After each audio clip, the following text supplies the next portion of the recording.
Spinning circle. Red light is on. Red light is on. Welcome to BS session 115. With the price of ammo and threats of tariffs, rimfire PRS is becoming a more appealing option. At least the ammo is cheaper. Kind of. Meh, sorta. This right here has the ability with a 30 caliber clip to disperse with 30 bullets within half a second. Just when I think you couldn't possibly be any dumber. You're listening to your weekly dose of BS, Ballistically Speaking. The Ballistically Speaking Podcast.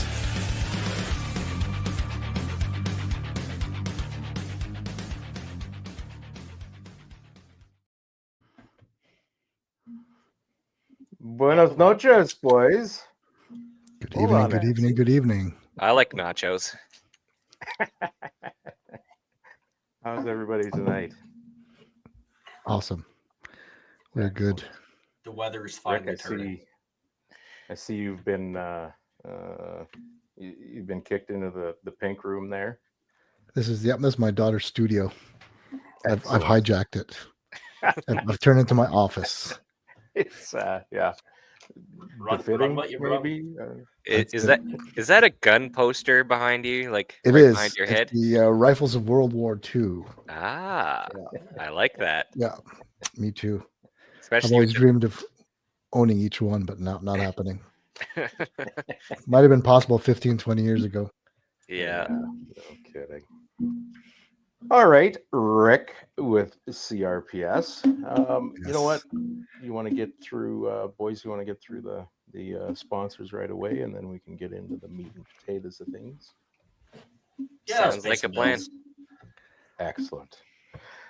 All right. Ballistically Speaking Podcast is brought to you tonight by the letter M. No, shit, wrong sheet. It could be. We're here in part due to Call Sign 66, Canada's best rifle training. Welcome to the Brotherhood. Book a course now at callsign66.ca and follow them on Instagram at callsign66, spelled out, and on Facebook at C/S66. We're also brought to you by Ribstone Gunsmithing. Craftsmanship done right. Contact Oscar at ribstonegunsmithing.ca and breathe life back into any firearm. Personally, I'm actually heading there this weekend to drop them off a barrel for bluing. So Excellent. I recommend you do the same if you have the same need. And we're also brought to you by March Scopes Canada. The Dion optical design line of rifle scopes is a scope for all your hunting and shooting needs.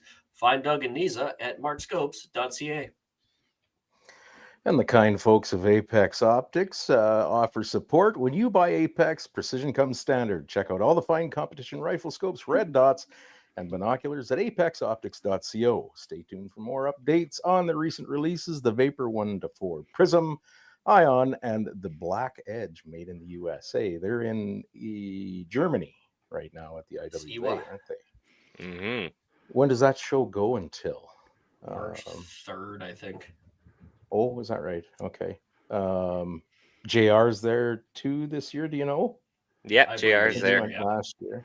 Yep. I wonder if Phil with Odell Engineering's there. Haven't heard. IBI's there. Yeah. IBI is there. IB's yeah. also there too. Probably a whole boatload of Canadian companies for sure. We're also brought to you by EM Precision Rifles in Vegreville, Alberta, building Canada's finest precision rifles. Find Shane and Steve on Facebook, Instagram, and on their website, emprifles.ca. I wonder how the Vegreville gun show went last weekend. Actually, we because were both there. We Is were that both right? there, and Yeah. they ran out of cards. Is that right? Well, good for them. Yeah, Shane was giving his other work business card out in order to Oh. contact people, and they had pretty much somebody always talking at the booth there. So Oh, that's good. Definitely. Yeah. Nice. definitely some Hopefully good they got interest. hopefully they got a better, some more interest, I guess, a better reception there than they've had at the Calgary Gun Show. Mhm. We're not going to talk about They, Calgary. Oh my goodness, those people tend to look at precision rifles and stuff like we have three heads. It's an interesting thing. All right, who's up? Is that me? It's me. All We are right, also go. brought to you by Bolt Action Coffee, bringing specialty coffee to the precision shooting world. Order coffee and merchandise at boltactioncoffee.com. Odell Engineering. Pick up a Canuck shotgun or Bergera rifle from your local distributor and tell them Phil sent you. Look them up on Instagram, Flakebook, and on their website at odellengineeringltd.com. Sterling Arms International, home of the R18 Mark III and the R9. Contact them at sterlingarms.com. Look out for the R9 arriving to a store near you very shortly. I should caveat out that chances are you're going to have to put your name on a wait list. More than likely, yeah. Command, so I think Target Sports and Cywash, I think, are two of the big names carrying them. So check them out. Bueno. Special acknowledgement tonight. We just read the other day. When did that come out? Today's Friday, so Wednesday or Tuesday or something like that. Tony Bernardo with the CSSA was elected president of the World Forum on Shooting Activities. I'm a little bit conflicted with that name, but could conjure up images that are not conducive to promotion, let's say. There's only so many acronyms. Someone's bound to use one eventually. Yeah, I suppose the World Forum nowadays, when you hear World Forum, you immediately think Klaus. Maybe that's just me. Anyway, Rick, good to have you here. It's nice to be here, guys. The coolest guys in Canada. I'm honored to be in your presence. Really know how to make a girl blush. Hey, John. I was cool once. We were talking about you today, John. I was out at our favorite retailer on Cherrywood. We were going through the line of Athlon second focal plane scopes that we're bringing in to get people to try out. Ooh, nice. So, yeah, they got the full range covered from cheap and cheerful all the way to higher end. So looking forward to putting those to the paces. Isn't the Midas TAC Gen 2 one of those possibly? Isn't Athlon coming out with a couple of updates? Yeah, they got Argos Gen 3. That's coming out. Yep, a couple of updates. Yeah, like the chronograph thingy. Yes, the Velocity Pro, the range. I can't remember the name. Range something. Range Master Velocity Pro. It's $200. It's $200 cheaper. I haven't seen it in action though. Have you used Garmin's? No, I have not used it. I'm eager to try. I mean, we had the Garmin. We had a couple of Garmins last year, and they just ran flawless. So if there were anything like that, I mean, it's so dead simple. Just put it down anywhere near the rifle, I would just pick it up. So man, that's so nice to see, though, eh? Like somebody coming out with a good product like that. Yeah, at half that price. Like, give us a little bit of relief. I know. Mm-hmm. It's crazy. Gouging bastards. Trying to raise some kids here.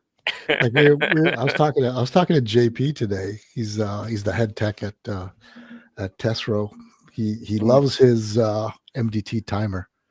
You know, because for him it's a difference between a point or two every match could put him in the podium or not. And it's like $300 for a timer. Yeah. It's a timer, man. But it gives him. If it saves your ass on one stage, man, and it gets you on the podium, then hey, it's worth it. So if you're not in the stage with 15 seconds left, you're not shooting fast enough. That's it. Yeah. For me, I'm in it for fun nowadays. And I do have lots of it, especially when you guys are on the line. Looking forward to this season, boys. Looks like I don't know if I confirmed that, but we're out in Saskatoon end of June and first weekend in July. Yeah. Hopefully your schedule's still holding, Rooster. Yeah. You gonna be there? Yeah, I'll make it work if it doesn't. We got a schedule full of projects this year. Yeah. That's good, right? Yeah. It'll be it's good for sure. I'm still waiting for that summer where I'll be home a little bit more and catch up on projects and Wouldn't that spend be more nice? time with my kids and maybe take Nancy camping for once, for God's sake. Yeah. You might like that. My wife is asking the same thing. When are you home? What summer are you home? I haven't quite announced this year's Yeah. season yet, but she's not sure if it's going to be a bad year or a good year. It's going to be a bad year. Yeah. Keep her in suspense. Scotty chimes in, is the Athlon 1 recoil rated? My Oh, I Garmin don't has a know. mysterious rattle in it, and now it worries me. I would, if you have a rattle, I would drill a small access hole and just fill it with epoxy. There's nothing in there. Spray foam. Spray foam? Yeah. You Just heard just it. dribble Rick's it a in there, man. certified technician. This is not technical advice. It's what I do. It's not what you should do. Right. But yeah, those things ran flawless, and because we always use them at our competition academies. So we got like 10, 15 people on the line, and we got to get velocities for their ballistic calculators, right? 5 shots, we just plunk it down. When they finish 5, they pass to the next guy, and we just pull up the Bluetooth app, and here's your SDs, your ESs, and your averages. And it just works. They could, you could rotate it plus or minus a couple of degrees, it would still pick it up. And you're not getting any cross feed from the other guys, which is pretty wild. And it's so much smaller than the old lab radar slabs, eh? Absolutely. The briefcase. The briefcase. I haven't once thought about kicking my Garmin downrange. That lab radar, however, but I had it dialed in. I figured out how to do it by the end of like the second year. But it's like that, a little block of cheese size, device is much better than the briefcase. Yeah, you can throw it in a little dump pouch or a little pouch on your backpack, so it's definitely a lot better that way. The only problem now with that little Garmin and now the Athlon and even the new lab radar, those small sizes, they're easier to forget that you threw them in the truck. Yes. Yeah. Trust me. Yeah, I know. Yeah, it's bad. It's like Yeah, you have to physically confirm it's there now, because before you couldn't miss a lab radar bag. no. Now I haven't tried their new one though. We've been trying to get a I'd like demo to. copy. Yeah. I mean, it's not as svelte as the Garmin's, but it's supposed to work just as good, if not better. But again, I haven't put my hands on it. And one thing, the difference between the lab radar and the Garmin is that lab radar is heavier, and I honestly I think I would like a little bit more weight on that on an instrument like that. That Garmin can get knocked over fairly easily. So I don't know. The lab radar is the new one's actually rated to put on your rifle. From my understanding, Garmin doesn't want you mounting it to your gun. They will. And if you do, yeah, you're not going to get warranty for it. Yeah, they came out with that statement that last year sometime, I think. Yeah. Interesting. Yeah, that's the two biggest killers of electronics are vibration and heat. And recoil is quite the vibration. Obviously, a little bit different for your 22 versus your 300 super Weatherby jacked up mag in a 7-pound rifle. Yeah, that's right. Alex Richards in the chat says, is this the right place to sell a beefy lab radar? Yes. Sorry, Alex, you might not be able to. Actually, I feel bad because I sold off our demo once to a couple of guys in Saskatoon just before the Garmin's came out. No. I didn't know they were coming out. We were just getting rid of excess stuff that we always cycle through new ones every couple of years. So I felt bad, but that's it. Yeah. I mean, also Garmin, when they dropped theirs, they dropped it before SHOT Show. Yeah.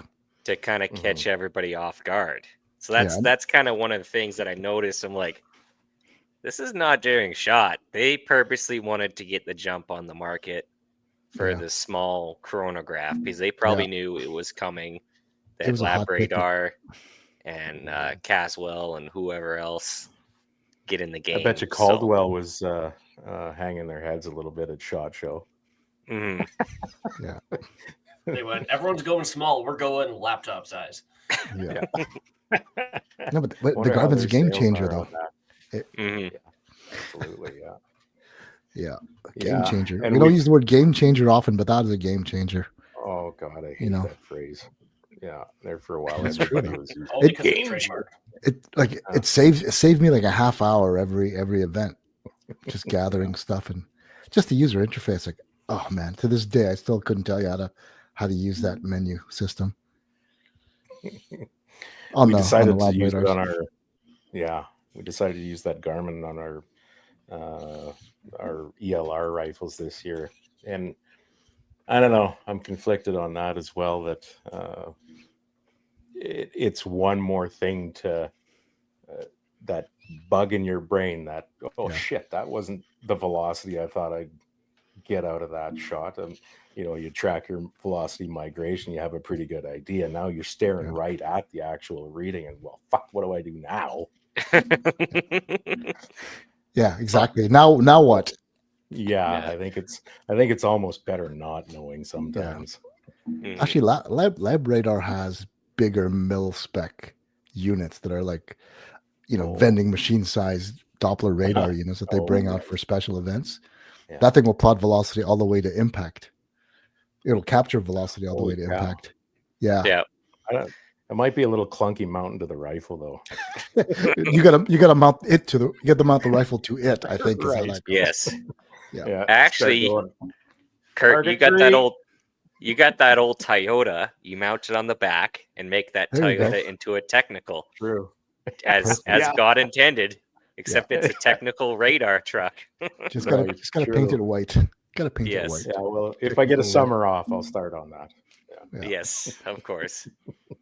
There So, we go. but that's also interesting. Like, I know a lot of these big ammunition manufacturers, that was the push with, drag based Mhm. ballistics, is being able to track the bullet through its full Yeah.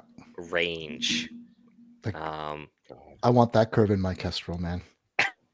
I just, just one shot, 2 shots, whatever it takes, mhm, and then just feed it directly to the Kestrel. Zero worries. yeah. And just give me the fudge factor, plus or minus. Yeah. Yeah. All right. You want to get into CRPS stuff? Jeez, That's you guys me? are lively tonight. Anybody? Sorry, God. we just glitched out there. Let's talk rimfire. Yeah. Yeah. Rimfire's fun. Rimfire. There's never been a better time to get into rimfire competitions. No, there hasn't. Except with tariffs. Just got to get all your components from everywhere else, but right? Yes. Yeah, right. I mean, a CZ is a great starter rifle. True. Yeah. And where's CZ made? Yeah. You want to put Okay. another pipe on it? Tika's Yeah, not bad. IBI. The new Deuce, the Deuce 2.0. Yeah. So there's Yeah, options. that's so true. Eh? I'd recommend a Brigera from our friends at Canuck. They're made in Spain, so Mhm. True. Yeah. Another Bagheera's not going to have tariffs, and Mike is living proof. Mike got 4th place overall this past year and 1st place the year before with a factory Bagheera B14R with with the a 4-pound same, trigger. with this 5-pound trigger. Just to show you all. Yes, It can be done. it can be done. So So Mike, explain that for me, because I know you have a couple of other rifles, subjectively fancier than the B14R. Which one, the Grey Birch, the Voodoo, or the Deuce? Take your pick. Not interested in the Grey Birch. That thing's fun though. Semi-auto, carbon I fiber, bet. fast. Go fast, don't suck. But what made you choose the B14 over the other ones? That's the first one I had. Right. That's it? Nothing more interesting than that? yeah, Mike's got great one I insight. got. Mike's like, I mounted the scope on and I zeroed it and I just brought it to a match and then I just kept doing that. Well, Yeah, it well, was a the pain in Deuce the is set ass up getting for the other ones out of King the of city. 2-2, which we'll get Yeah. into later. And also the Voodoo I have set up for if people want to come shoot a match. They're like, well, I don't have a gun. I'm like, here's my Voodoo. Have fun. It's Like, such a, oh, it's, And, it's awful. You ruin so many people. They can't go back to their synthetic stocked, CZ or Tika. It's like, Savage Once you- B22. Savage Yeah, B22. Really bring it back. what was the model that Scotty Chitchell brought that first year at the Twisted Rooster Ranch? That was what Well, model King of is that? 22? 20? Yeah, that Savage. Help me Mark out here, II. Scotty. Anyway, Mark II. Yeah. Mark II. Yeah. Yeah. Those are accurate rifles. He won the damn thing Yeah. with it. It's the camo paint job that did it. And the I think Cronus. it was. Yeah, well, there was some tape on it too, as I recall. Yeah. And specialized folding knife. Yeah. To get the to get the cases out. Everyone had one. If you're a Savage Mark II, every time I see a Yeah. Mark II shooter, I look which pocket is it in, Is it a screwdriver or a pen knife? Some guys would just jab that pen knife into the wooden barricade. That was hardcore. I was committing, just leaning into it. Oh, it's Yeah, too FESR, funny. that's my favorite Mark II model. What was that? 4 years ago now? Yeah. Mm-hmm. That was Yeah. that was our first hunter match there. It was didn't we have a 2-dayer one? I can't remember now. It was freezing cold. I remember Ryan Christie We did came in. because It yeah, was Scotty they and camped out. It Ryan was like- camped out there. there was frost on the ground. I remember that. We all had to bring hot water just to get them up. Yeah. Good times. Was that 2021? It would have to be. I It guess would have so, to yeah. be. Good Lord. I mean, we Evening, can talk about Dan 2025 because I'm excited about that. As All great right, as the let's do past was, the future is almost the present at this point. You get to a certain age, pal, you start living in the past. It's just kind of natural, I think. I understand. So, Rick, Back I in the understand day. we have some changes with 2025 and points and acquiring Yes. other points. Yes. So we have now stepped into the modern age and are now enabling our participants to also accumulate PRS points. So depending on which match you're shooting, we're registered in that division going east to west. So no matter where you are, you're going to be eligible for PRS points. Along with that, though, it's the PRS rule set. For the most part, we were already stepping into it with our divisions and the different categories and classes that you could compete in. We don't have all of them, but we have most of them. And then this year we finally announced all the rule set. And the biggest change is only standard velocity ammo. That's the big change. So force is eliminated from the mix now. You can still shoot it, but you just can't. I guess you can't. You can't earn points PRS. We haven't thought yet. Can you still shoot it, or is that not allowed? It's not allowed. You can shoot it as a stealth shooter, but definitely you can accumulate PRS points, and that's a big one that stopped a few people from shooting our match, because if they had a choice, they'd rather shoot a match that earned them PRS points versus no PRS points. But again, there's tons of shooters that don't care; they just want to come out. So again, nothing's changed from their perspective other than the standard velocity limitation, which again, people understand that it levels the playing field. So everyone's shooting in the same velocity range in ballistics. So, Mr. Borsellino, how are you, sir? It's excited about PRS points. Yeah. Influencer class. Oh, yeah. Oh, there's quite a few. Influencer with class. There's quite a few. There's 3 right here. Sponsored by Kingsford Edge. It was 2021. 2021 was the Sniper Series. It was called Sniper Series back then. Yeah, the Sniper Series. Yeah. Yeah. It's because Jens wasn't sleeping outside. Right. But, he's always good for moral support. He's the rock, No matter what was going on, Jens had the same expression on his face. So what was the conversation like going towards PRS? Because I understand, like, we've talked obviously about the center fire with Carly, and his name escapes me from PRS for some reason. But was there like some smoky, dimly lit bar, and you all sat down for drinks, and you're all like, okay, we're all going to PRS this year? No, we're not that connected. Oh, We okay. just said people have been asking us to sign up for PRS points accumulation. Mm-hmm. I said, well, what's it going to take? Well, I didn't have any bandwidth, so Travis from out here was the kind of taking point on getting all that done. So it's all his hard work. Mm-hmm. I just had to announce it. So Shout it was out the to easiest Travis. transition. Shout out to Travis. Yeah, Mr. Yeah. Boss Gear, bossgear.ca himself. Mm-hmm. I'm trying to find a crude way of saying he's had his hands on more guys' bags than anyone else I know. Can I say that? Brother. Woo, spicy. Sorry, Travis. Under the current context, I think it's allowed. True. Yes. It's not a false statement. No, it's not a false statement. So that's exciting. So I think that'll certainly interest a number of people that have been again deciding that they have to drive to the States to get the points if there wasn't a match locally. So yeah, so our first couple of matches are out here in Ontario, and then we hit the summer season.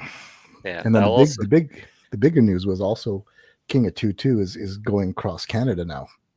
Mm-hmm. So Mike came out last fall, shot the King of 2-2 out here in southern Ontario. I did. That was definitely worth the trip. Yeah, I will say to anybody, am I going to come back for King of 2-2 out east? It depends on work. I will commit myself to that much. If I can make it, I will try. Mm-hmm. Yeah, Steve, the host, put together a great environment. That thing is perfect for it. Good food, great environment. He fed us. Give great us atmosphere. Great people. homemade booze. He had sangria and champagne on tap.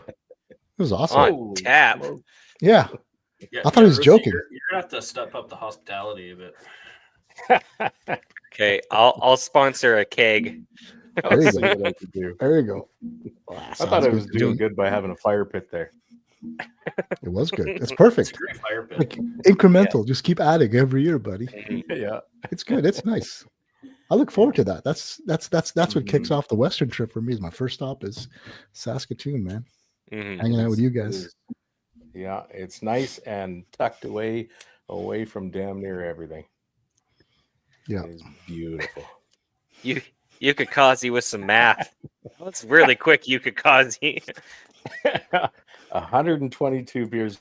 We're gonna have to we're gonna Sounds have to know rough. the participants early. Mm-hmm. Yeah, see maybe, how many maybe are on the 2 list. kegs, then I'll bring. maybe so. 2 kegs Okay. as a backup. Have a backup keg. I like Steve's comment here. Now I don't have to go to the U.S. every weekend. Lucky for him, he's like a couple hours from the States. For us to go down to the States, it's like a 10-hour drive minimum. That's true, eh? Mm-hmm. Like within an hour and changes, there's matches out here. And Rimfire's taken off down there too. So. Oh yeah, God, yeah. Yeah. At least with the Rimfire, if you're going to fly, it's easy to be under that 11-pound limit. True. Mm-hmm. True. So, Rick, for those that haven't participated in a King of Point 2-2 match, either out west or out east, Yeah. Briefly explain what it is for our listeners that haven't been. For sure. And a lot of people are intimidated by that ELR, but it's not about that. It's about, so we have 4 stages. We've got the Pepsi can shaped targets that go out to a couple of 100 yards. We've got the 1/3 IPSC, which start from, I think, 150 that goes to 450. Then we have 12-inch squares that start at 250 going out to 5 something. And then we've got the King of 2-2 stage, which starts at 350 and goes to 700 in increments of 50. So that's really, and it's all shot prone. You've got, is it 10 minutes? 10 minutes per target? I can't remember what the rules. Yeah, 10 or 15 minutes and then the key, you have 10 rounds per target to make 3 hits. Sounds easy, right?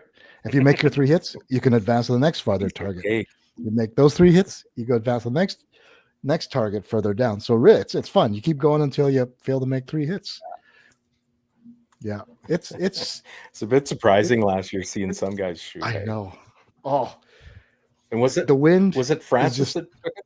Yeah, Francis took it on the last right. stage. Mhm. The wind was just kicking everyone's ass that day. And the frustrating part is the day before and the day after are beautiful, calm winds. 6 to 12K. On game day, it's like 25 to 35 gusty and twitchy, and it's unforgiving. But that's part of the fun. So, But even in that wind, we were still hitting it. Welcome to the you're prairies. still hitting it.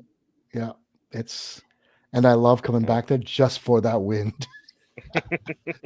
Just for that wind. So yeah, it's a lot of fun, and the terrain, obviously. Rooster laughs because that's the only thing that consistently grows on the farm is wind. Yeah. Precisely. Yes. Yeah, The consistent grass- crop yield on the wind. Yeah, the grass exploded last year, man. It was like hip high. I'd never seen that. Oh yeah, that was. I got that some of the photos from the corral area where you could just see the heads popping up as if people were seated in the grass. Yeah. It was bad. It was good. Yeah. All good. I was all working part of it. last That's King of last Tutu. year, too. I needed to get out there with the whippersnipper. I'll get that done earlier this year. I'll hook up the mower to the Bobcat this year and just mow that There you go. sucker down. You We just could about cause lost some of the smaller people in that corral. You Kazi chimes in. Do you guys actually like Rimfire, or is it a money issue because it's cheaper? I'll That's a chime good- in on that. Yeah, because I go have for to it, buddy. shoot ends. I'll chime in on that. Like in specifics to King of Point 2. Obviously, it's very accessible ELR because obviously, as Rooster knows, the financial and time commitment for actual ELR is quite high. It's quite high. Thusly, my need to work as much as possible. Whereas one thing I really enjoy about King of Point 2 is unlike regular PRS, where it is, is an action, like you're shooting and moving and thinking about it. On the table with King of Point 2, you can really get calm and in the zone. Yeah. And just focus on the target, focus on the environmentals, focus on that nice trigger squeeze, and get in the zone. I remember my first stage, King of Point 2, a number of years back. I do believe it was the Pepsi cans. And I remember just getting into like robot mode almost. It was just automatic. It was like, this is my dial. This is what the wind is doing. Send the shot. It connects. Send 2 more. All right, let's move on to the next one. By the time I finished, I'm like, wow, I was on autopilot, but I Yeah, you hit did damn well. near all of them. And that was freaking cool. Yeah. So You do need some violent recoil and concussion in your life, though. You do. As yes. much fun as you find rimfire, you need to know you're alive. I have a 45-70 for that. Yeah. So that's How many why joules does that sucker put out? enough. Yeah. 405 grain hard Mhm. cast. Yeah. Moving 1650, 1700. Oh, At least one. Yeah. Mhm. One big jewel. It's more of a push. It's a gentle man, my jolt. internet sucks Yeah. here. I'm lagging like crazy. Gentle jewel. Move dirt. Yeah. Scotty. Yes, Scotty Chris, plays come in on that out, buddy. ELR. Silly game too. Yeah. Oh, Wow, we I'm have a lagging bolt. bad. Hey, boys. Just a little Yeah. Yeah, you're a little bit bad there, Rooster. Like 3 So- seconds. Yeah. bit. Take it away. That's like real life with you, though. From Stefan Borsellino. I'm hitting 700 this year. Well, you'd be the Everyone first guy. hold him to that. Yeah, he has to do it. You'd be the first. Let's get to 650 first, okay, Steve? Yeah. I was about to say we've had 600, but not 650. No, I think not Steve yet. hit 650, didn't he? No, I don't think anyone hit 650 yet. It's At least an I don't imaginary think wall. so, Steve. It's elusive. The the bullet gets to 649 and then Yeah, It's right up. it's the drops equivalent down. of that. It's like that 308 transonic barrier, right? It's that mystery Bermuda Triangle. Yeah. So Steve hit 600. Mhm. But the first But yeah. the first person that does it, everyone's gonna be like, "Okay, we have a king." Mhm. That's it. So That's so all I'm we've going to got practice this year. Just that. just that.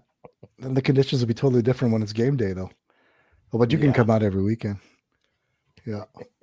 So our first King of 2-2 is happening in April, beginning of April in Southern Ontario. And then we've got right now we've got it set up for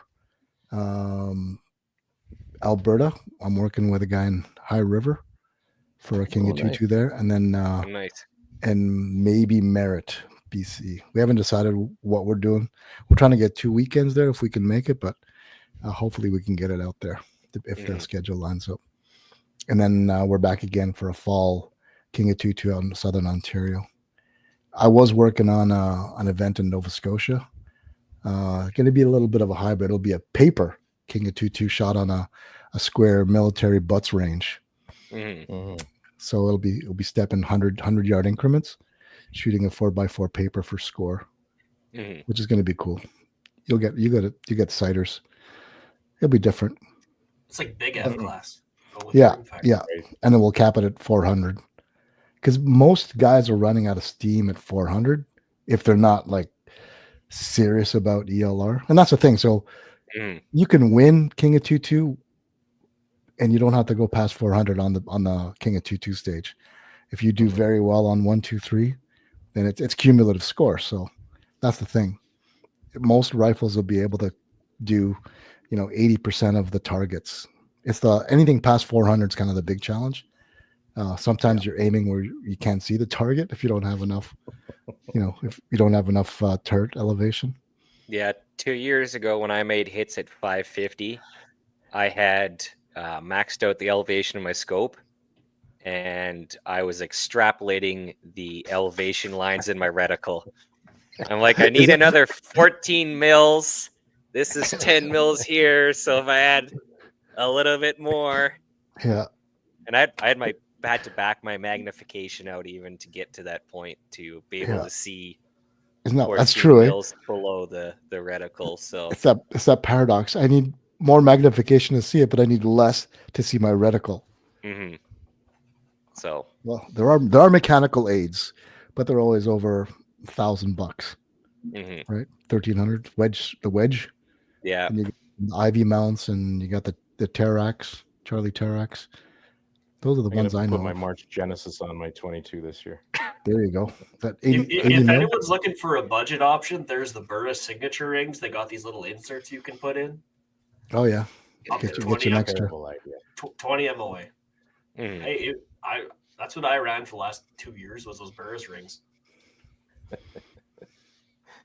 It gets you there. I think it was at 70 MOA all in. Nice. Oh, really? Yeah, it was 60 or 70. It was a lot. Yeah. The scope was just like that. Speaking of punching paper, you guys had kind of a different kind of match out east. Yep. So last year, Asmir Tesro said, "What about paper punching?" Because a lot of as the population ages, as the match directors age, and the flexibility keeps decreasing and decreasing, the joy of bending over and getting into positions in 90 seconds become less and less appealing. So he helped put together the Rimfire Precision Paper series. So basically, it's prone and bench shooting using the same divisions. Like our goal was to get people out shooting, so Mhm. not worrying about traditional F class divisions and categories or anything else. Just using the same divisions. Go out and shoot paper at 50 and 100, prone and bench, and then it's you get 2 targets per position distance, and you submit the best one. So you get 2 shots to get your score basically, and you can shoot relays. So it's pretty sweet. You get a firing line of 10 to 20 people, depending on how many people you got, or 5 people. You'll shoot 2 targets, come back, score yourself, submit your best one, and then you'll wait for the next position. So we can do that in the afternoon, which is fun. Which is fun.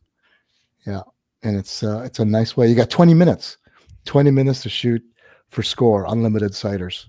So wait for the wind to die down, go get a snack, come back. It's up to you to how you want to use it. It's fun to watch the PRS guys that just jumped into it. They're done in like 90 seconds, and the other guys that are more used to it. Yeah, more used to it. They're taking the time. They're looking at the dust and the wind, and it's a different mindset. And already people are looking to get geared up for it. Voodoo's got a single shot bench rest action, so you can just throw it in and cycle. It's a right bolt with a left ejection port, so cycle and then feed from the other side, which is cool. Hopefully we're trying to get one to demo on the circuit, and that's an event that anyone can host. All you need is bench and prone at 50 and 100. And again, even if you don't, we can modify the course of fire for you. So it's just something we're putting out there. Asmir and a group of other bench resters are putting together the rule set. Nothing crazy, just kind of making sure that we don't go nuts, with a $5,000 sleds that people use as a platform, stuff like that. Just common sense stuff, just so everyone, we can answer any questions. And then if you want to host it, the targets are uploaded. It's they're printed on 11 by 17, and just 20 minutes, shoot it, and then score. It's pretty easy. It's fun. And then because it only takes half a day, what we're doing in the morning is we're doing a test and tune-up for those guys who want to shoot. And we just got confirmation today that SK and Lapu are joining us as sponsors this year. Nice. So part of that test and tune is, depending on what snack bracket you're in, we'll give you a box of each ammo in that snack bracket, like 3 or 4 for you to try out in match condition. So you could see in your gun at 50 bench and prone, 100 bench and prone, well, how's it performing, right? And then from there, you can take it to 200, 300 if you want to get more data. So that's pretty cool. That's pretty awesome of them to do that. So yeah. So we got big thank you to them. Yes, we have 10X match team, 10X Bathlon. We're getting all the basics, SK rifle match, and all the flavors. But we'll limit it to 3 boxes per snack bracket. So if you're shooting mini mags right now, you're probably not going to get handed a box of 10X and Center X, but you get something in the price range that you're looking at, like Ely Club or SK Standard or Rifle Match, maybe, right? Or one of the 7 different colors that Ely has in that price range. Yeah. Again, you never know. You can make any assumptions you want, but until you start printing on paper, you really don't know. So it'll be good. So that's the morning, and then from that, and coincidentally, we'll have ammo for sale as well on that day if you wanna buy a brick of whatever you liked at a great discount from, again, thanks to our sponsors for providing. You're gonna need a bigger trailer, Rick. I know. I need that Cummins now. I'm looking for a good used Cummins. Yeah. If you need like a midway 24 storage point, we can talk after. Ammo That's Depot, idea, Mike. Ammo Depot, Mike. Yeah. And every now and again, he'll take his storage fee out of the box, the case. Rent ain't free. No, I get you. Yeah. So that's something we're offering, and then again, that's just our way of helping you guys figure out what. Norm Attack's another one. There's so many out there. RWS is out there. There's so much to try out. Which is cool. There's never been a better time to get into conversation the other day. Yeah. I was having this conversation the other day about, what was it, 10 years ago or something like that, 8 years ago maybe, that you remember when rimfire ammo was hard to find? Yeah. Like, so different now. Yeah. Like the depth and breadth of the assortment that you can just go nuts over, You had Blazer or standard CCI standard velocity mini mags. You got the Velocitors. That's all we were exposed to. Like the Olympics guys were always shooting that, but we never saw that in the stores we shopped at. You go to Canadian Tire, you got the Thunderbolts, right? The green box Thunderbolts. What else was there? I don't think Bucket of Bullets was out there yet. There was stingers always. Stingers, yep. Yeah. Yeah. Good old And Winchester. the federal bulk 5.55. bag. Yeah, that's right. Right. Yeah.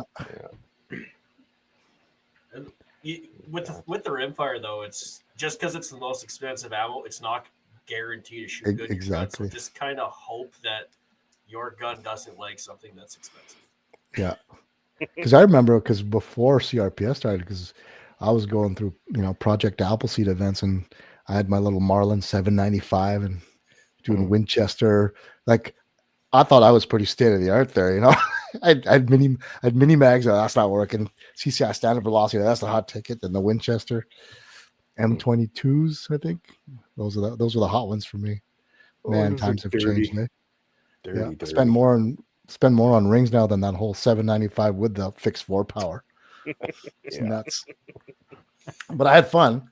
Did I have as much fun now? I don't know. I probably had a ton of fun back then. Yeah. How long have you been doing this, Rick?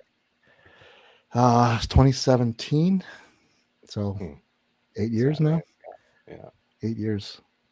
And it's finally coming together. I'm looking at all these series running, popping up. I'm almost ready to stop and just shoot now. Suckers, y'all fell for it. Playing the long game. Who's the dummy now? Wait, I gave up 8 years of my life just so I could shoot more. I was like, I don't know. I should just shot more. Screw you guys. Sounds No, but it's really cool. Like there's, I think I shared a post. Dave Garriani's match out in Pemberton, like with pistols and all kinds of insanity. It's, oh man, I wish I lived out there. Those guys have some amazing matches set up for rimfire. One day I'll get out there. He's so lucky they're already shooting matches right now. And I'm like, I know. I still got 3 feet of snow on the ground. Yeah. Just guess what the temperature was up here this morning. +2. -38. Felt like 47 Murphy. with the wind. Yeah. You guys are Murphy. still in the cold. Oh man. Yeah. We just got liberated from the snap here last week, so we're pretty fortunate. Yeah. I was looking at my buddies in High River, Alberta, 11 degrees, 12 degrees, sunny, snow's gone. Must be nice. We're getting 20 centimeters or 10 centimeters tonight, so we're not over yet. It's going to take a while. Yeah, you guys have been getting stalked with the snow. Yeah. Oh, brutal, buddy. Oh, yeah. She's frosty. See, that's why people in Saskatoon love life, man. You get when you're like being hammered by the weather, what else you better love life or you're not gonna have a long life, right? Right. Yeah. There's been a baby boom this year. Jens was saying Thunderbolt only match, fixed ammo. So you got to buy the right gun that shoots. So instead of bench testing ammo, you're bench testing rifles. That's pretty wild. Speaking Cutting of grass today in BC, says Joel. Screw you, Joel. Wow. Yeah, I was cutting grass too. Speaking of testing, Rick, has there been any thought put forward to the new impact scoring app and system? That is a good question. I was talking to Josh about it. Mm-hmm. Right now we're so heavily entrenched in. I don't have time for it. Mm-hmm. It sounds so much better, but now that we've spent so much time, it's like everything is just built around it. So all of because we run the Outlaw series as well. Yeah. So Thomas, our genius behind the scenes there, he's basically got it set up that it just emails everyone the practice score files with all the scoring built in. So we'd have to figure out how we integrate all of that process into impact. But I think that is just like PRS. It's something we're looking at, we're considering. We just need all of it to happen in one, so we don't have to do the registration separately. Like for us, practice score, as clunky as it is and as user hostile as it can be, it does all of the stuff that I don't want to do.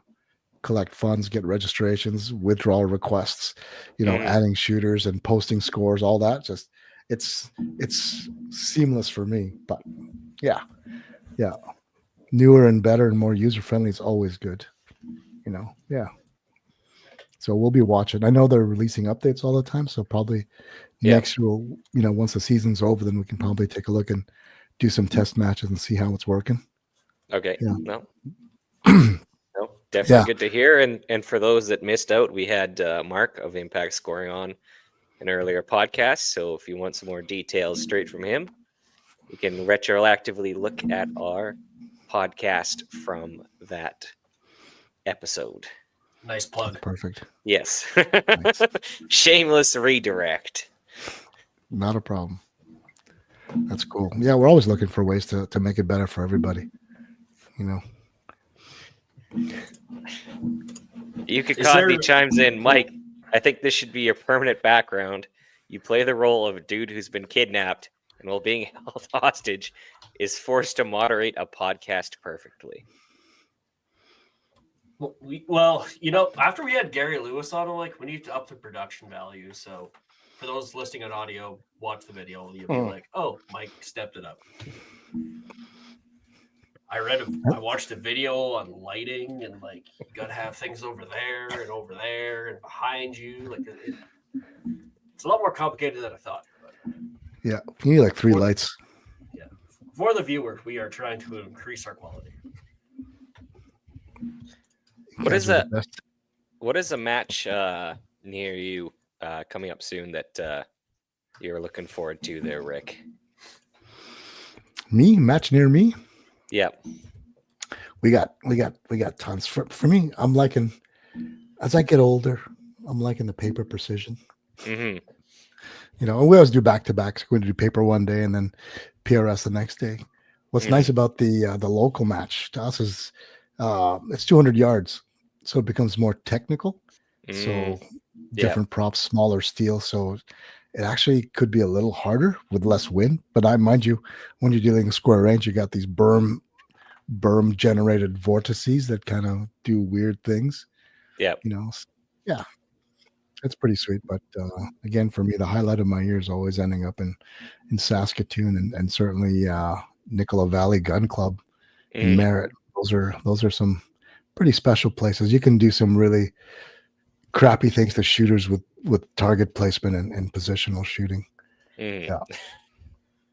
We're gonna bury some target placement. Are we gonna be seeing some hunter matches this year? We are for sure. Again, Saskatoon. So in Saskatoon, we always do the hunter match on day 2. We set up normally day 1. Day 1, we do hunter and then King of Two too. Yeah, hunter. Then King. That's right. Yep, that's right. Yep. So for sure, that's happening again. And then the weekend after is the 2-day Prairie Championships in the same venue. So it gives me a week to drop steel and mess with you guys. So we're going to bring out the tactical Toyota. Nice. Yeah, it's always fun. That's making a comeback. That's a crowd favorite. Yeah, it's always fun to shoot from vehicles. Mm-hmm. Yeah. Stationary parked vehicles. Also. Yes. With no engines inside of them. Yeah, that's right. Yeah.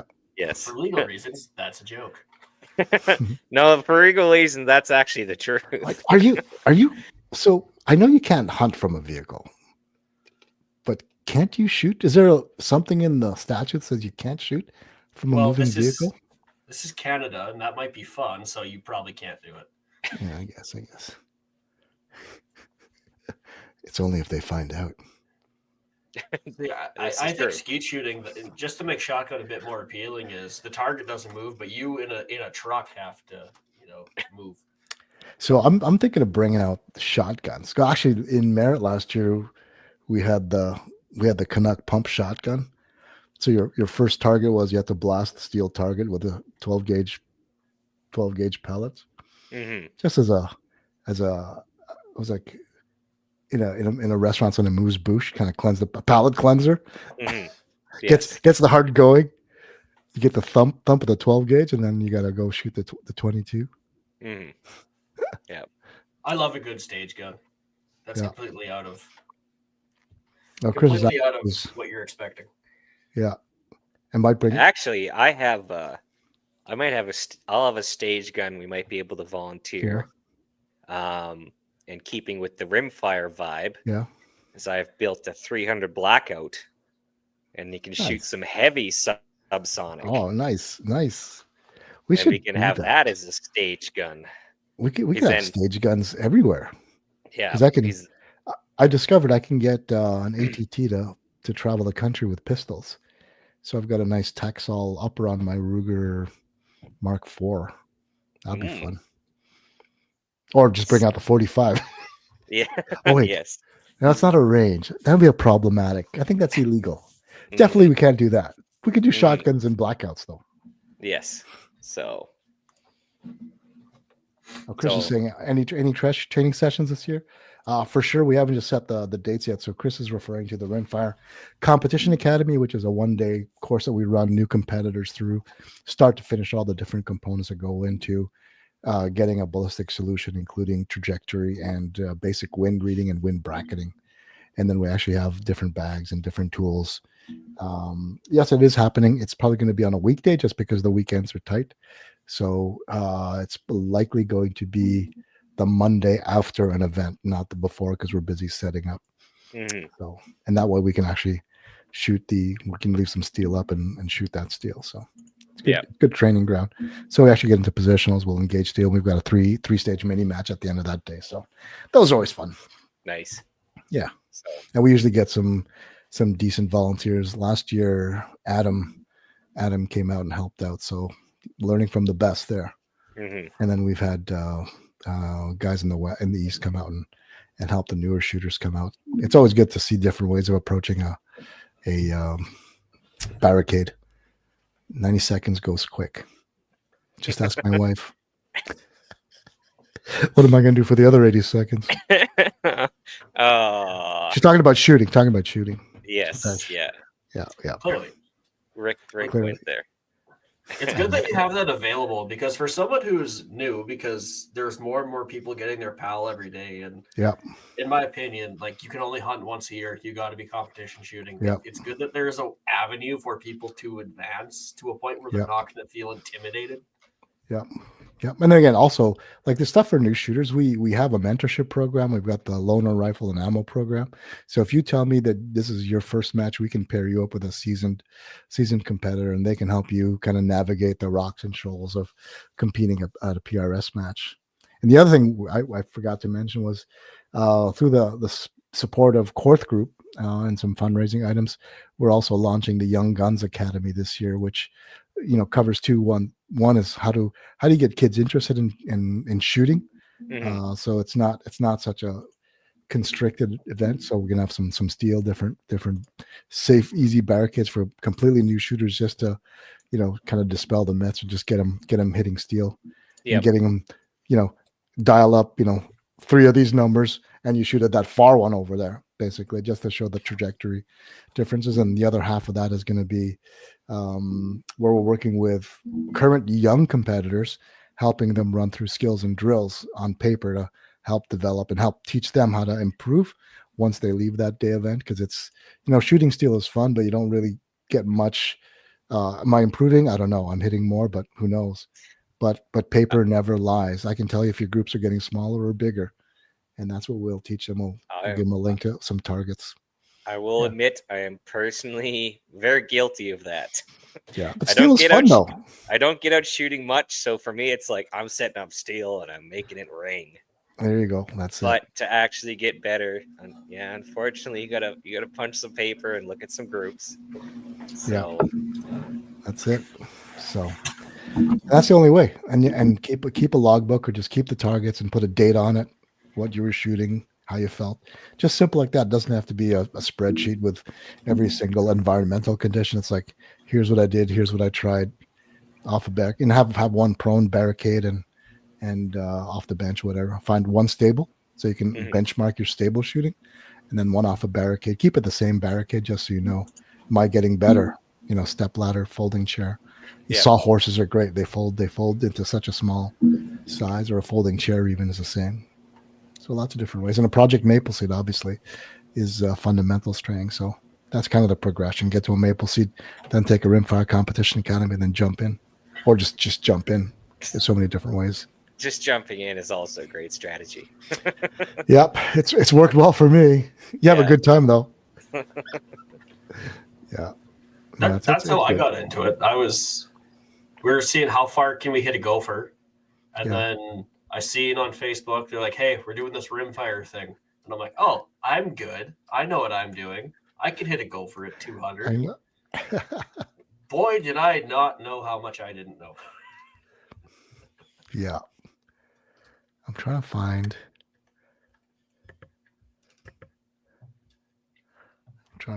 the number of matches, lifetime matches. Number of lifetime matches or number of matches I've been to? It's probably this. I'm pretty sure you're at the top of that list. If anything, I want to be the guy that's showing up to the most matches. Not first place, but just will show up to a match randomly. That's my goal in life. Yeah. And for anyone who hasn't, either you're on the West Coast or on the East Coast, just randomly travel to a match. Like, especially with nationals, it's just a good time to meet people in person.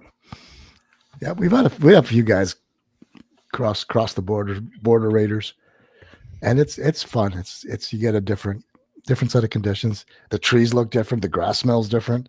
The barricade placement's slightly different. It's always the same nice people though. That's the cool part. It's all the same fun loving guys. So where is nationals going to be this year? It's going to be in Ontario this year, Eastern Ontario. Yeah, last year was Alberta, and then next year it'll be in BC. Nice. Yeah, and we'll just keep ping ponging that way. Yeah, westjet.com. So what are so obviously CRPS has had a number of very consistent sponsors. Is there any new sponsors on board this year, or changes in what sponsors are doing? No, it's pretty much business as usual. I think the hard part of it is making sure that we're giving our sponsors the return on their investment. Obviously, Vortex has always treated us very well, and as a result, they supported the Rimfire Competition Academy, and that's a huge opportunity for our folks to try out. What binos do I need? Well, here's 6 of them, all different price points, different magnification levels, different objective sizes, and you can just try it out and see. Same with rangefinders. Is there a difference between a 4-power and a 6-power magnification? Spotting scopes, going from Diamondback Tactical all the way to Razor Gen 3s. Mm-hmm. Those are the cool parts. Different tripods, so those are cool. And obviously with the ammo sponsors, Ely and SK Lapua, it's the heart, it's the fuel, right, to the competitive engines we have, and you need to make sure that it matches. Athlon, obviously, optics. Who else? We've been kind of paring it back because it is a lot of work to be, especially when you travel. Your truck is full of stuff, and obviously Extreme Range Outfitters. Ben and the boys always. I'm hoping they got more send it spice. I'm running low. We've been spreading send it spice all across Canada. Yes, people are asking me. They're kind of hooked now. So you got any more of that send it spice? And you guys sponsored last year with that knife, very popular. Love that knife. It's always on my belt when I'm in a place where I can carry a belted knife. So and that's good. It's cool. Yeah, that's we're gonna jump on that opportunity, and we're gonna talk about Sterling. We're gonna talk about storied knives. There you go. Just say working the YouTube grind pays less than running a lemonade stand to do what we do, to bring interesting stuff to our audience that takes up almost all of our combined Canada carbon tax rebate checks. Thank goodness we're saving the planet with taxes. Please go have a look at the great knife, the Storied Knives Gardener. It's a great every EDC/survival type survival type knife, and it's a pretty reasonable cost. Check it out. Now back to the stream. And Derek, where can they find those storied knives? You can find them at storiedknives.com or out east to save on some shipping, cdnprecision.com. Our good friend Alex from Epic Arms, who was with us earlier, will be able to hook you up with one. So that guy. Yeah. Alex. In the tight pants. Yeah. I respected that follow video a lot. Yeah, never lose my belt. It's great. You never know when a prime roast beef comes out and you need one. I had to cut a parachute out of a industrial shredder with one of those, but nice. I'll go into that story a little bit later. So, do I have any scented spice here? Scented spice. Ben at XRO donated a couple of cases of scented spice. It's great on everything: chicken, pork chops, steak. Just sprinkle that tasty gold dust on there and just grill or pan fried. It's amazing. It works on most everything. So yeah, I lived off that for like months a couple of years ago, and I still haven't gotten sick of it. So just high salt intake. Yeah, as long as you sweat it out, you're good. So obviously you have access to a number of different builds of optics and rifles. Is there going to be any changes in the lineup to what you're preferring to run? Because again, you have options as a fellow. Your accents. So the Deuce 2.0 is coming. So I'm pretty excited about that. I think we're supposed to get a prototype that we're going to bring around the country if all the planets line up. That one probably is the most exciting. I mean, everyone knows the Voodoos and the Rim X's, those Gen 1s. They work. Everyone's got their favorite. It's like whether you're a Dodge guy or a Chevy guy or a Ford guy. Some of them have the same performance. It's rather how they get there that differs. Optics wise, also, I think, if you look at what so for us, we don't really get exposed to the higher end, the smaller ones. Obviously Loophole, Athlon, Apex, Vortex, those are the ones that sponsor the series. So we get a lot of those running through on our demo rifles. So you can't really go wrong when you're dealing with the high. It's more of what do you prefer from a turret feel and the color of the glass and the reticles. But again, for me the biggest change, I guess, was the Mark IVs, compared to the Mark V. It's $1,000 less and you get all the goodies, the same reticle. Obviously the Gen 3s are very popular for a reason, the Athlon Cronus or the Athlon Ares. And that's me, Boone. That's me. I've no self-esteem. I know. I like working on trucks, so Dodge is perfect for me. I know some people that drive Dodges that have the exact opposite problem. Yeah, but they got no rust on theirs, though. You could tell. Yeah. So, yeah, no, it's been again. They're all you got to run it. Plus, also the chassis makes a big difference too. So, there's so many variables, but it's fun seeing. The one I want to shoot is the Onshoots 1727. It's a Fortner action in a chassis. It's an AI chassis. List, I think the MSRP is like $6,200. Yeah. You're on mute, Mike. Yeah. Let's say Mike tried to chime in there, but I was gonna say Kareem probably has 3 of them. I know, that's what I was thinking. It's because it's perfect, right? Because if you ever see that action, that Fortner action is just it's slick. It's super slick. Exactly. That's as fast as it is, and the only thing that I kind of not sure about is the AI chassis that they've got, that they partnered with, but again, that's just because it just doesn't, I just don't like the looks of it, but it might feel perfectly fine. But again, I haven't had it in my hands, and at a price of $6,000, I'm not likely going to have one in my hands for a long time. Maybe as a walk into a store. I don't know if anyone's stocking it in Canada, but Yeah, I think that's the one that would intrigue me the most. The Victrix rifles were fun to shoot. You guys tried them Yeah. out last year. Yeah, For they're the price, an all-in-one, it's not bad. It's pretty Yeah. good value, and there's Yeah, options there. if you want to just buy something that that will show up in the box and is ready Yeah. to go to competition once you slap a scope on it, it's Yeah. got it covered. It's got the nice barrel, nice trigger, nice action. I mean, some Yeah. people, again, with the grip was a bit of preference thing with the grip. Yeah. But again, great thing about Rick, Yeah. and if you're going to match where Rick is at, he has these things to try out or to Yeah. at least fondle. So You can try them out. If you have time. yeah. And there's also the Tessero builds. So Tessero's been putting some builds together either on MDT ACC Premier chassis Gen 2 or the XRS, and they build it around a 457 action with IBI barrel or other barrel. I think they got different options. Those are pretty slick too, And that's the thing about the 457s. They're just bulletproof. I think it's the most popular action in the series.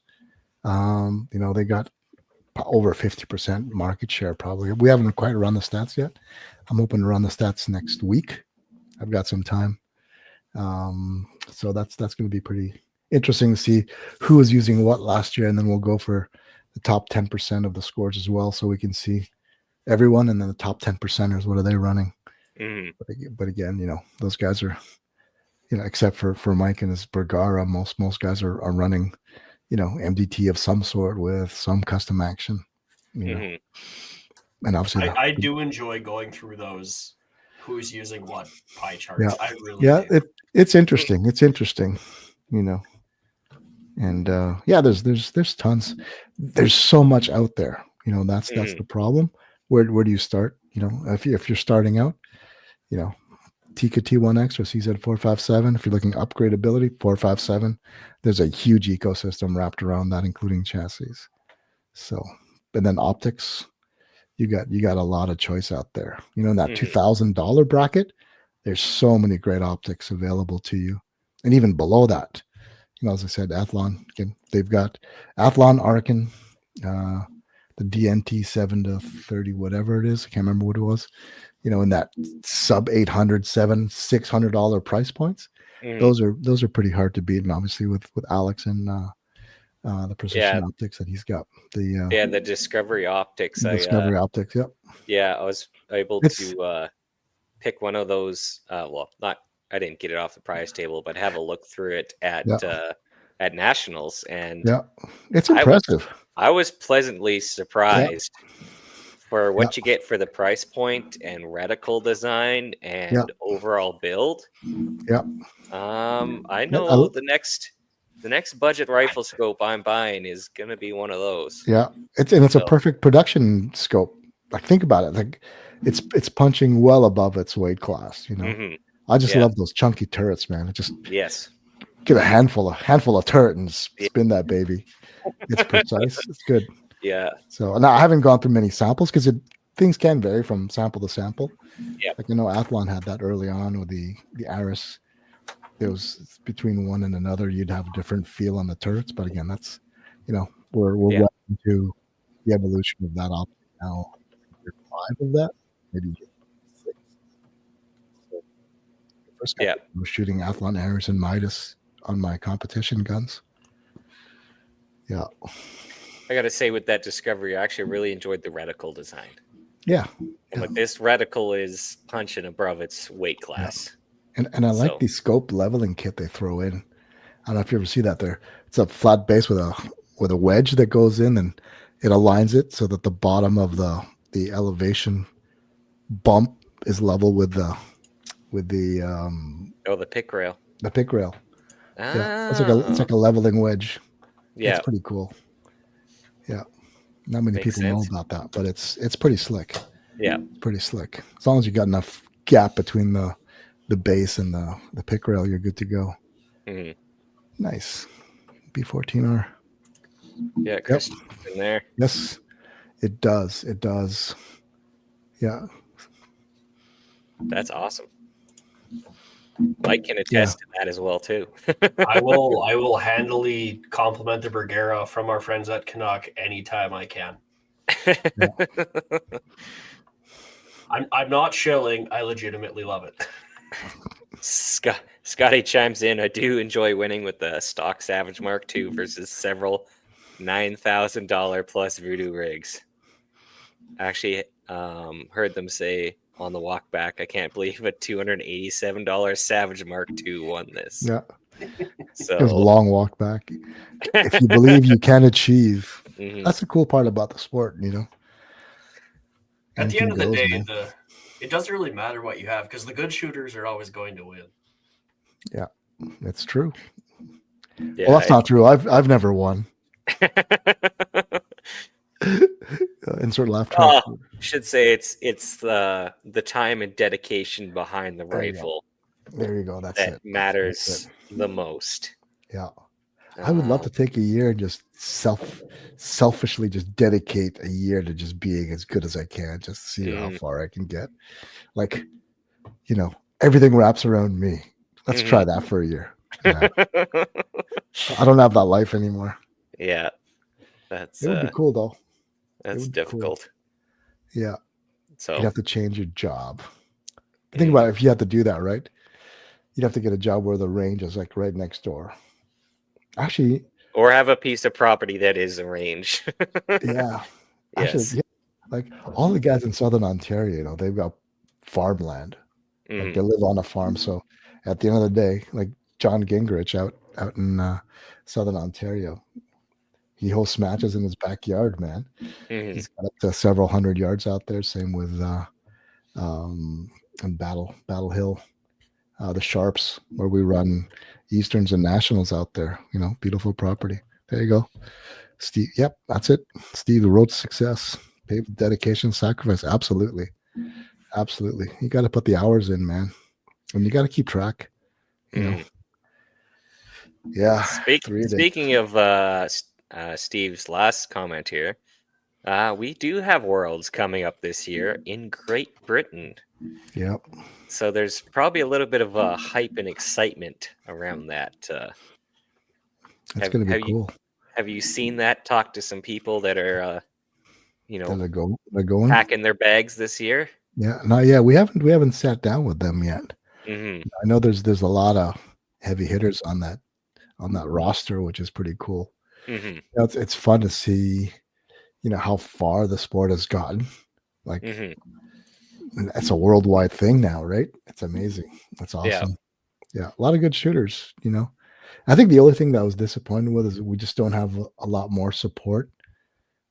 You know, as a country and as a you know, I don't want to always lean on the manufacturers, the industry representatives, but this, you know, we're going for the world stage. You know, it's an opportunity not only to help us get there, but help train the next set of competitors. That's for us, you know, working with Savage and Cabela's and Korth Group to try and get more youth not only into it, but into it. You know, so that they want to do, like Steven said, dedicate and sacrifice their time and their lives to the pursuit of you know, excellence or you know, just bring that groundswell. I think it was easier back then when we had cadets and shooting programs and things like that, and more people hunted. It became natural to be better at it. But again, it's you know, society's changing, so hopefully we can you know, move the needle. Certainly with, you know, Vortex sponsorship of free youth registrations and Tesro sponsoring youth registrations and women's for ORPS. It's, you know, we just want to give the opportunity. Again, if someone says, hey, I want to shoot, I got nothing. We can outfit you, give you free ammo donated by our sponsors. Have a good time. Just pay your registration fees. Yeah. Or if you're willing to help clean up after the match, you can shoot it for free. We'll make it work. If you say you got no money but you want to shoot, we can make it work. You know, you can put in some sweat equity there. You know, here's some dishes you need to wash too. That's just obligatory. Yeah. You need to wash all those targets. You need to repaint them all, or just help set up and tear down. Right? It's all that. It's all that stuff. So that's one thing I'd love more industry support, more Canadian industry support for Team Canada. And again, there's lots of teams. There's the NRL, there's the IPRF. So there's lots of opportunities. You know. So I'm going to issue a challenge to anyone listening in the general Canadian gun community. I want you to go to rimfireprecision.ca. And under there, you're going to find a tab called Events. I want you to keep checking this every 2-3 weeks or so. Find a match in your area and come down and see what it's all about. Because at the end of the day, we need more people coming out to the match. Yep. So for those that didn't get it, the website is rimfireprecision.ca, which has some wonderful photos of Cole right now, I believe. Yes. Shout out to Cole. You know who you are. Don't want to dox anybody or anything, but we just bringing it back to the general CRPS. There, could you just touch on ORPS for those that aren't completely familiar with it? Yeah, so when we started CRPS, we wanted to. So the whole goal between CRPS is long range shooting competition at affordable levels back then. It was also easier that you didn't have to have a centerfire rifle. We basically took centerfire ballistics and converted it to rimfire. So it's a 1/4 the distance. So shooting 300 is equal to 1200 with a centerfire. So we built that. It was a long range ish from 100 to 300, but we knew that not everyone's ready to jump in because again, either experience or comfort or equipment, you didn't have the high end, quote unquote high end optics to shoot those farther distances. So part of that was let's create the Outlaw series, which is 25, 50, 75, and 100 yard distances that shot on most ranges can accommodate that. And if it can't, let me know. We can modify the course of fire. And again, our goal is to put people on barricades shooting steel, right? So the Outlaw is run by and hosted by local ranges and clubs. We publish a monthly course of fire. And we collect all of the results from the month, and we accumulate them, and we post the winners of each month. I think we're up to date, in fact. So we've got we're going to get February's results out tomorrow or this weekend, Sunday, and then we run all year round for those clubs that are able to shoot all year round. But then we've got a leaderboard period from May to October, where this year we're going to take 5 of your best results for that 6-month period, and that'll aggregate into your leaderboard total aggregate across Canada. So then we've got it for the different divisions. See, Jason, yeah, hoping to see you soon. Are you coming out to Stittsville in March? Hopefully you are. If not, we'll see you in the next go around. Yeah. So and then that's kind of the fun part where it's really shooting club, but also you're shooting with everyone else in Canada shooting that same month's course of fire, which is cool. And historically, it's been a great way to get into it because your holdover at 25 is very similar to your holdover at 50. 75 is a little bit more than that, and at 100, you're between 6 to 8 inches. You got to hold 6 to 8 inches above that target. So again, you don't need any complicated ballistic solution. It's more of just hold over this much at 100. Hold this much at 75 and just a little bit higher at 50 if you need to. So yeah, it's fun. It's 5 stages. It's half a day, so it doesn't take up. What other clubs are doing is they're adding other options to shoot different stages, or NRL 22 in the morning. They'll do a double header, or they'll do 2 months in 1 month. They'll save up the prior months and shoot the next month. Just a great way to get out. It's always laid back. It's not saying typically. It's always laid back. Yeah. Good group of people. If you need anything, they're the first guys to say, hey, try this out. Use my bag, use my bipod. Here's my ammo, try my rifle, all sorts of stuff. So you're looking to get into it, but are nervous. The Outlaw series is a great way to do it. And again, we've got the ORSP events calendar that you can find one. Not many clubs shooting right now because of winter. There's about 3 or 4 that are shooting right now. And certainly by when May start, April probably is when we start seeing the clubs as they kind of shake out the cobwebs and then roll into the leaderboard period of May to October. So, and if a prospective range or club was wanting to start hosting these matches, what are some of the things they would need to, like, what is the checklist that you need for hosting an ORPS match? Yep. So it's all based around, so you obviously need steel. You can get sets. There's a couple of vendors in Canada that will produce that steel. I think you can download the hosting guide. Tells you what steel, tells you all about it. Tells you the standard props you'll need. Again, by standard I mean standard. It's 4 tires, a folding chair, a sawhorse, 6-foot step ladder, 5-gallon bucket, 55-gallon drum might be difficult for people, but you can get that on Facebook Marketplace for like $5-10 if you really needed to buy one. But usually someone in your circle of friends has one or more they got to get rid of, or even the range typically has it. What else was there? We added a NRL pyramid. We got milk crates, 3 milk crates. Yep. And a simple barricade that we have the plans for that you can build. So I think that was it. Am I saying anything? Sawhorses. And there's 8 hangers and different size steel.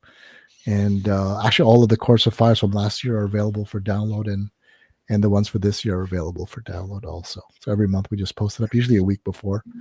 We've been running late in the last 12 months, but now we're kind of getting more organized. I've actually got the next few months already built, so we'll put those out. And they're great to practice with too. Again, if you don't want to get involved with ORPS, just download it and shoot that Corsa Fire on your own. We're not gatekeeping here. If you can have fun with that and just play along, keep your score and then go online and take a look at how everyone else did. It's a fun way to stealthily compete without competing.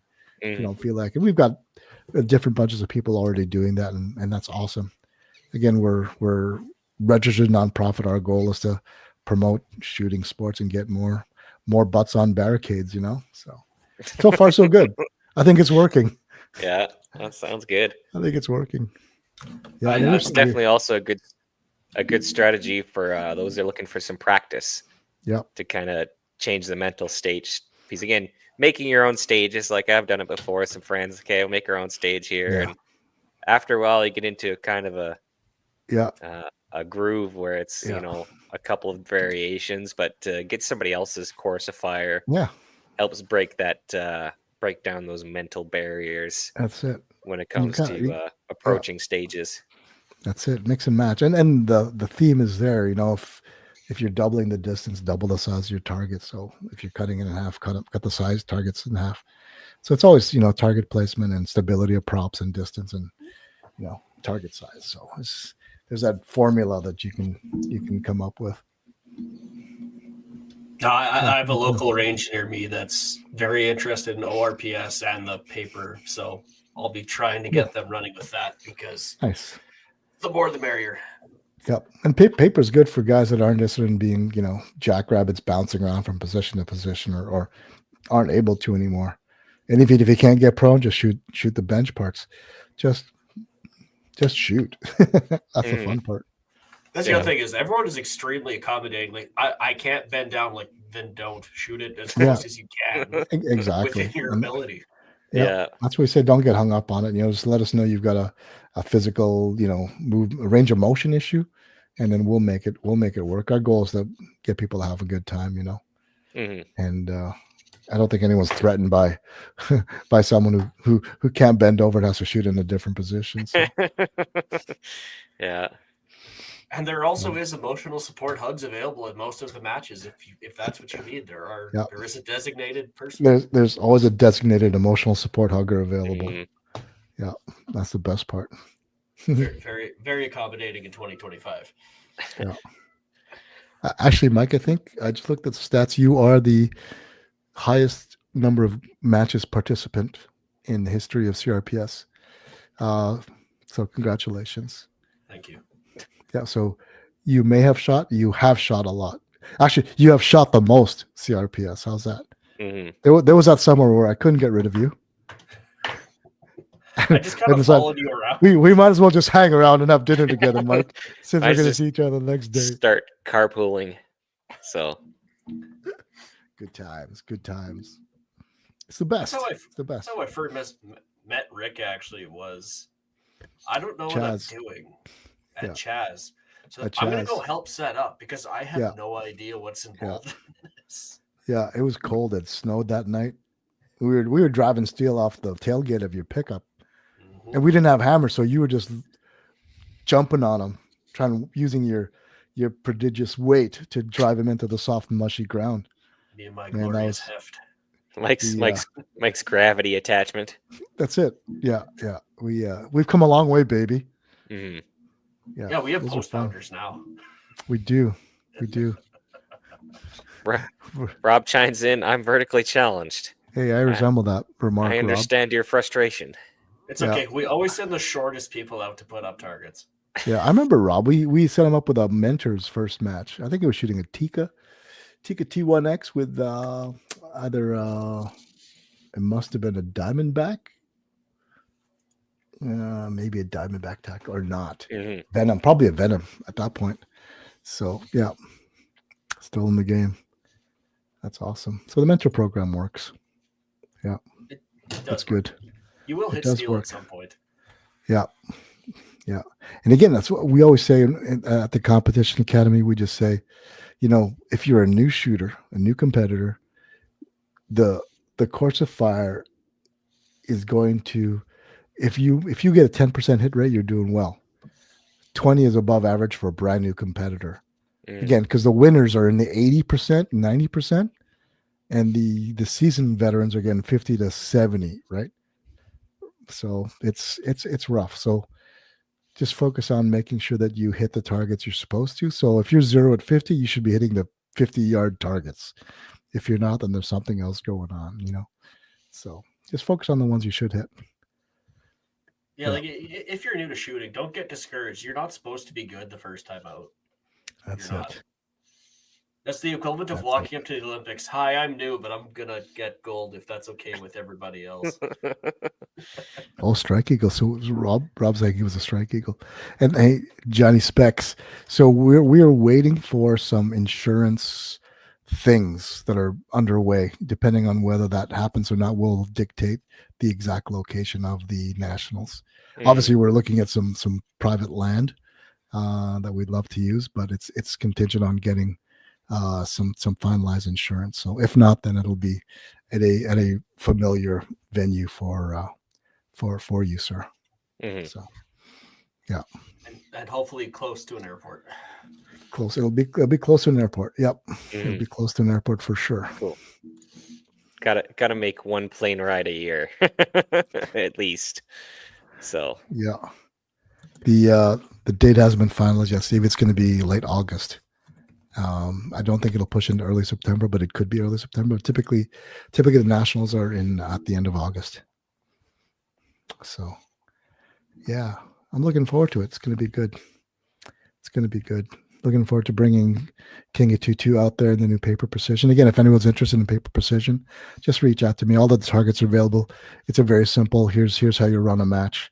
We'll give you the templates, and then it's just meant to again, shoot what you can. If you don't have benches at 50 and 100, shoot them prone. Mhm. Just get out there and shoot. Yeah. And then 2026, we're going to bring silhouette steel out for Nice. the guys that can only shoot standing up. They can't get on a bench and they can't get prone. But that involves more steel. So the paper is the easier one to set up because it's the way we set it up, and we use staples. We just Mhm. upload them to Staples. They print it and they let us know when it's ready to pick up. So, and it's on 11 by 17. We also have a different set of targets for guys that are shooting iron sights. We basically take the 50. No, we take the 100. We move them to 50 for iron sights, and then we have a bigger target to place at 100 for iron sight guys. Okay. So that's a common question. We haven't. 'Cause I do have a vintage Stevens crack shot in 22 Nice. LR. And Nice. for those history buffs, understand that Stevens was actually the manufacturer that first fielded the 22 LR Is that right? cartridge. Yes. Nice. That's and cool. this is a late 1800s, possibly very early 1900s, like earlier than 1904. Nice. And I was plinking with that one time, and I'm like, you know what CRPS needs? It needs a vintage Vintage class. category, vintage class. That'd be awesome. No rifle So- made before 1954. Nice. That's wild. So That could get interesting. A milsurp division, or what we would consider milsurp is just anything. No, Just I- wooden steel. I'd consider it, vintage. So iron sighted, Vintage, yeah. iron sighted Yeah, because 22s. there's no way to mount a scope on those babies. I mean, if you're brave enough, there always is a way. But Yeah, or if you have enough machine shop experience, yes. But just some worm clamps. mhm. Just bub it. Well, we're talking about DevCon and JB Weld. Yes, I've seen some clever use of JB Weld or electrical tape. Don't or electrical tape. discount electrical tape. So Might we see a return of race guns in the future? Yeah, it could be. It would have to be. See, that's a challenge. There's so many. So we're looking at from how the level of interest, right? That's what drove. So no one's asking about rimfire race guns. I love rimfire race guns. Speed steel is so much fun, right? mhm. The challenge is it's a big steel investment for clubs because they're like, you got 3 different arrays of. I think you need like 24 steel because of the different sizes. And then the stands to hold it up. So, and the problem out here is that they've got to be shrouded in Ontario. So, constantly moving and resetting shrouds for every stage became problematic. Mm, But where you don't have to, it'd be perfect. Yeah. Or we might bring back a speed stage as a demo stage at a match, kind of like at the end of the day or beginning of the day. mhm. That's a very real possibility. So Yeah. Pistols are always fun. Just as long as we're shooting on registered and approved ranges. Right now we're running 50-50. A lot of our events are off the books, so to speak, private insurance and all that stuff. So, but That's the world we live in, unfortunately. yeah, bring out the pistols and the shotguns. Oh, I was talking to someone in Ontario. They're setting up a super shoot, and they're going to have multiple disciplines in the day.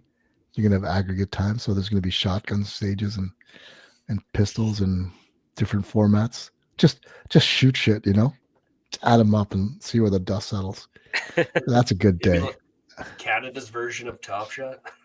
Could be. Well, that's what X-22 was, right? that's a throwback right there. So Yeah, Top Shot Top on the Shot. History Channel was such a good show. I enjoyed that so much. mm, It made sense. Yeah. Yeah. Rimfire would be kind of hard to do, but in I the know. States, some of the stages that they pulled off, I'm like, we could never do anything that close here. No. And then the one We, was like, I'm an archery guy. I don't know why I'm here. There's another format that we look at, like the winter brutalities and the desert brutalities, where there's a physical exertion component. mhm.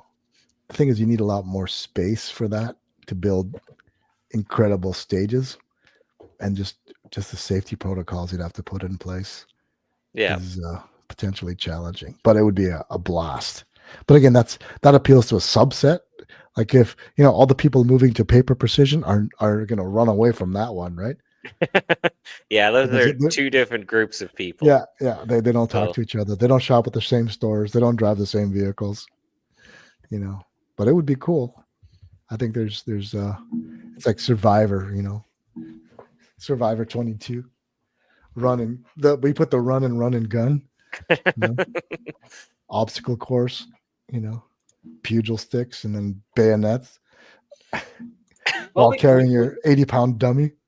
We were gonna have that for the sniper series, was hardcore mode, Yeah.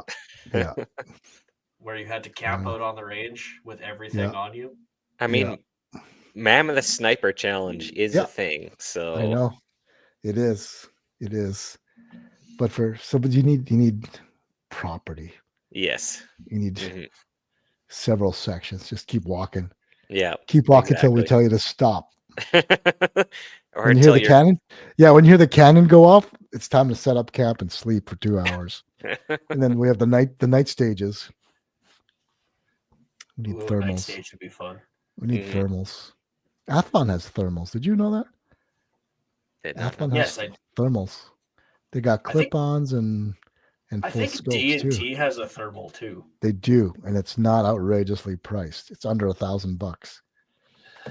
I'm I was- curious how one of those. I was looking at them 100 today. match- I was thinking, yeah, we could do it, couldn't we? It would be interesting. It- I know a whatever makes place. your Technology that I know a thermal is place. Sorry, probably relatively should be affordable. broadcasting this publicly, where this is now a proof that something illicit was being planned. Well, can you hunt coyotes at night? No, No pest control, no hunting of Well, any kind at night. there's like very rare specific instances where like you have cattle or livestock. It's a very, very niche technical area. Yeah, because I know some guys from up here have shot night matches down in the States, hmm which is cool. I mean, land of the free, home of the whopper, they're gonna get away with that. Yeah, yeah. There's one place I know of that will host matches at night, but that is because they have daylight during the night, and that is Yellowknife. They Yeah. have their range hours are actually 24/7, Nice. From The the midnight sun CFO. match. Midnight sun Um, match. and I do What- believe I'd have to double check. I do believe because it's designated 24/7 because of the summertime. Yeah. I do believe that actually extends into the wintertime. Interesting. So I'd have to double check with my friends there, but I know they do have true 24/7 hours. That would be cool. So yeah, We'd have to start Was it- looking at what are night vision and thermal. Well, if it's thermal, then we got to find a way to heat the targets. yes, That's not too bad. That's not so bad. yeah. We just have a map gas torch pointed at it. No, Yeah, you should get the perfect. little hand warmers and just tape them on the back. Oh, you Yeah. are genius. Mhm. Genius. Yeah, Genius. just get a bulk Amazon order, good to go. There you go. That is true. Well, Rick, is there anything we missed? No, I think we're good. And again, we haven't posted all the events yet. We're slowly leaking it out a quarter at a time. Yeah. But we'll have the bulk of them set up in the next by the end of next week. We'll have all of them up, except for nationals, because we're waiting on some things to happen that could dictate where and when it is. So Mhm. yeah, we are looking forward to it. Should be a fun year. Before Again, we there's no reason to not shoot. There's so many great matches, so many great series being put on. Mhm. The option, just reach out to your local range. I'm sure they got something going on. So if not, tell them to get off their ass and start something. I'm just gonna give Joel Anthony a sneak peek here. I'm working on my own laminate stock. Nice. Just give you a sneak peek. Oh, Oh, The rear. it's got the of shoulder it. thing that goes up. Yes, thingy. I won't show all of it because it's still kind of gonna be a surprise, but a little bit of a winter Nice. project. nice. So- What action are you putting in there? This Seems is good. a 308 build, so this Oh, is a okay. utilizing an HMB action with Oh, an IBI nice. barrel. Nice. We were just looking at So- those today too. Yes, yeah, they're Sweet. pretty slick two lug, made in Canada too. In Chilliwack. So Good people. So, Rick, All if right, people Mike. want to get a hold to you, where can people find you if they want to talk to you about hosting matches, information, Yep. etc.? So it's Plug Rick yourself. at rimfireprecision.ca, or there's a contact us page button down at the bottom of our main page at rimfireprecision.ca. And Rimfire is the gateway to all disciplines. Some people never leave the gateway. mhm, They've got no money left to go to whatever past the gate. yeah, Yeah. I will also recommend following them on Facebook and especially joining the group on Facebook. Yeah, That is that's an where all the magic excellent happens. resource. There's some hilarious arguments that happen in there. So if you like chewing popcorn, make sure to get yourself in there. It's a good one. Or start a hot take yourself. There you go. Thanks for having me, guys. Looking forward to shooting with you guys again this year. Thank you, Rick, for all that you do and all that your team does to bring No us problem. Rimfire fun. It's all about getting together at the end and having a few laughs, a few beers. And growing the build your shooting community. sports. That's and, it. And Rick does not get enough credit for all the work that he does Yeah. behind the scenes. There's a lot of people doing the heavy lifting. I'm just a face, but the heart and lungs of it are guys like you guys that behind the scenes, making it happen, helping out. The biggest thing you can do is help out the MDs. It's what keeps them in the business. You don't want to burn those guys out. You need them well fed, happy, and grateful. So you guys have done that. So appreciate it all. Looking forward again. See you guys on the firing line. Awesome. Awesome. And we'll wrap that one up. Here's the outro. Because I have a shotgun and rifle that I use for, and 22 gauge that I use for ptarmigan, moose, and black bear. You are so dumb. You are really dumb. For real. You're listening to your weekly dose of BS, ballistically speaking.